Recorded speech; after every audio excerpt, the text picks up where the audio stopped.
Covid ఉన్న ప్రతిరోజు ఆదివారాన్ని కూడా వదలకుండా ప్రతిరోజు రివ్యూ చేసేవారు. ఈ రోజు మనం ఏం చేయాలా, నిన్న జరిగిన అంశాలు ఏంటి, ఈ రోజు దీన్ని ఏం డిసిషన్ తీసుకోవాలా, రేపు ఏం చేయాలా. సో ముఖ్యమైనది ఆ రోజు ఏంటంటే, ఆ రోజు కోవిడ్ రాగానే మొట్టమొదటిది దీనికి ఏం వైద్యం చేయాలి, డాక్టర్లను ఎట్లా కాపాడుకోవాలి, పేషెంట్ని ఎట్లా కాపాడుకోవాలి. ఫస్ట్ మనకు కావాల్సింది మాస్కులు లేవు, కావాల్సింది పీపీఈ కిట్లు. ఆ పీపీఈ కిట్లు ఎక్కడో ఎవడో తయారు చేస్తాడో తెలియదు. ఆ పాలిమర్స్ తెప్పించి మన ఆంధ్రాలోనే మనం దాన్ని తయారు చేద్దాం. ఏలూరు దగ్గర, విజయవాడ దగ్గర వాళ్ళకి అన్ని తెప్పించి అవి ఇచ్చేసి ఆ పీపీఈ కిట్లు మనం తయారు చేసుకోవడం మొదలెట్టాం ఫస్ట్.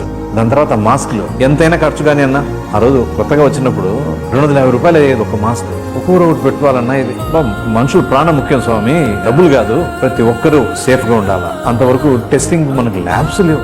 బయటికి పోయేది పూనాకు పోయేది, హైదరాబాద్ CCMBకి వచ్చేది. ఇమీడియట్ గా మనం ల్యాబ్ స్టార్ట్ చేసి మనం టెస్ట్ చేయాలా. స్విమ్స్ లో ఇమీడియట్ గా 2-3 వారాల లోపలనే మొత్తం ల్యాబ్ మొత్తం ఫెసిలిటీ సెట్ చేయించాం. ఫస్ట్ ర్యాపిడ్ టెస్ట్ కి రాగానే వాళ్ళతో